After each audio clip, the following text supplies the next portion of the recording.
Is he toxic to me? No. He does what the I want him to do. He's not toxic to me. Is he toxic to his wife and his kids? Absolutely, because he's not being. Why are you dealing with a nigga like that, son? You want to kill me to his wife, Eli? Shade. Shade. It's the fuck is you talking about? How's that not your business, bro? Shade. That's not my business. Bro, that sounds like no, you're not taking accountability. That's not my business. So if he wants to cheat on his wife, why is that my business? So what you niggas done cheated on me and bitches didn't feel like that was their business. Man. Why do I care if this man want to cheat on his wife? Man. Bro, why, Eli? Why, Eli? So what you Hold on. Why, Eli? Why should I care if this man want to cheat on his wife? Why? Okay, so obviously she's in the wrong and what she's saying is crazy, but I want y'all to just take a second and just listen. Why, Eli?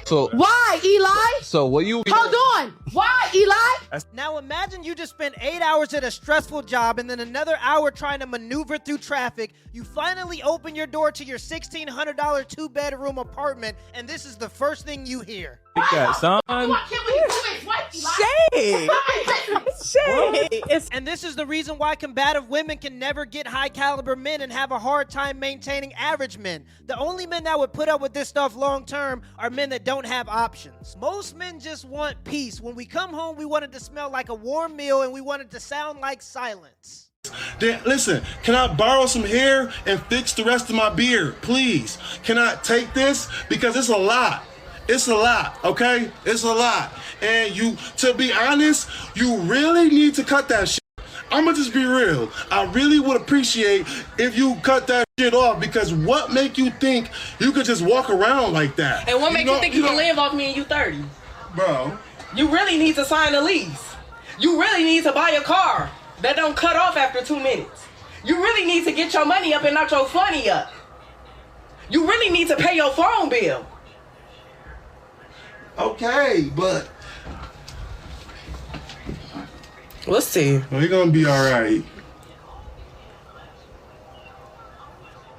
Uh-oh, y'all, I think we done found ourselves another homosexual. What kind of grown man wants his livelihood dictated by a being that has a hard time deciding what restaurant they want to eat at? These dudes don't do nothing but slang meat, borrow your car while you at work so they can cheat on you, and wait for your refund check. And the funniest part about this is everything she said, she meant it. She was just waiting for the opportunity to get it off her chest. But at the same time, nobody forced her to be with them. This is the guy she picked. I'm sure she had dozens of guys that were asking for an opportunity, and this is the guy she chose. She has successfully convinced herself that she's dating this guy based on his potential. The guy is 30 years old without a job. Do you think he's going to become an astronaut? And this is one of the reasons why, historically speaking, women were expected to marry a man before she slept with him. Because if you sleep with the man and he's good at it, it's going to cloud your judgment and you're more likely to ignore character flaws.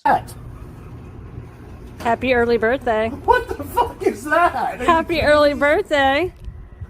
What do you mean happy birthday? Happy early birthday. It's paid for. It's all cash. It's done. Cheers. Happy birthday.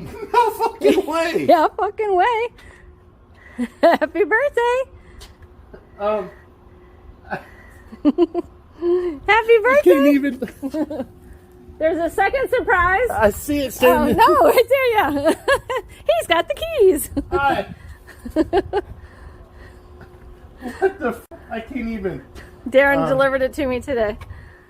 We bought it on Tuesday. Holy shit. I've been in cahoots with your dad for several weeks now.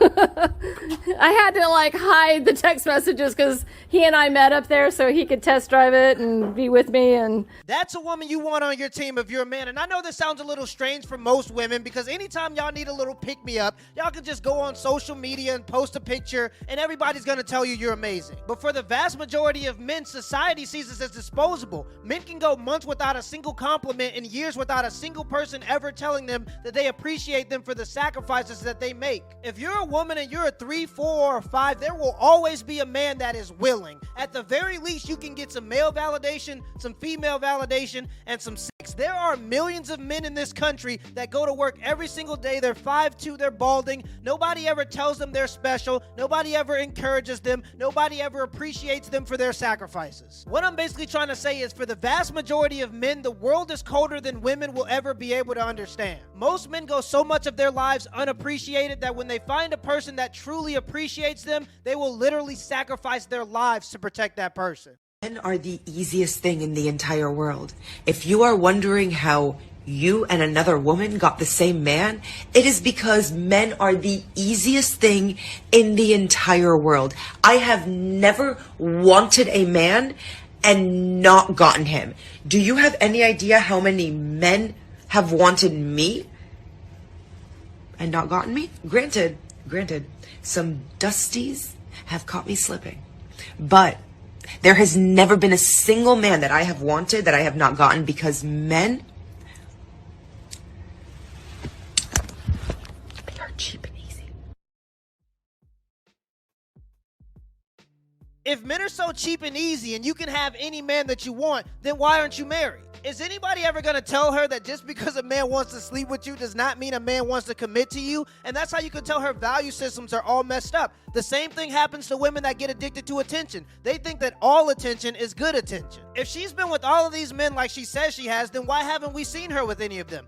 I'm willing to bet that those men want to keep it a secret because they don't want to tarnish their reputations by being seen with her in public. Mia Khalifa's worth about $5 million, and because women tend to be hypergamous, meaning they date across and up social hierarchies, she's probably going to want a man that makes equal to or more than her. The only problem is the men that make that type of money have a reputation that they need to uphold, and being seen in public with an ex-porn star doesn't look good on the old resume. If you've been dating a man for 3 months and you haven't met his friends yet, that's a sign. And this is why I tell women it's important how you brand yourself, because men are gonna judge you based on what they see. No mother is looking at Mia Khalifa's brand and saying, wow, I wish my son married a girl like that. And no man of value is looking at Mia's brand and saying, she looks like wife material. Mia Khalifa has done everything in her power to ruin her brand. People on the right dislike her because she refuses to accept accountability for her bad decisions, and she claims to wants to turn her life around. But Mia Khalifa isn't even her real name, so she still uses and profits off of her porn star name, and she created an OnlyFans account the second she started to become irrelevant. If you genuinely want to clear your name, you're gonna have to become irrelevant. You can't continue to be a superstar and not be associated with what you used to do for your work. And the left dislikes her because she has an appetite for racial slurs. Have you ever casually dropped a racial slur? Oh yeah. On Twitter? Oh yeah. And would you like to apologize to any marginalized community? I apologize from the depths of my heart. Really no excuses for that. None other than learning. If she genuinely wanted a chance at having a normal life, she should probably try to stay low-key. But I guess if you're addicted to attention, being hated is better than being irrelevant. Till next time. If it's an issue, we gon' solve them. I got 99 problems I can go through by myself. You know I'm rockin' with you. You know I'm rockin' with you. You're my sister.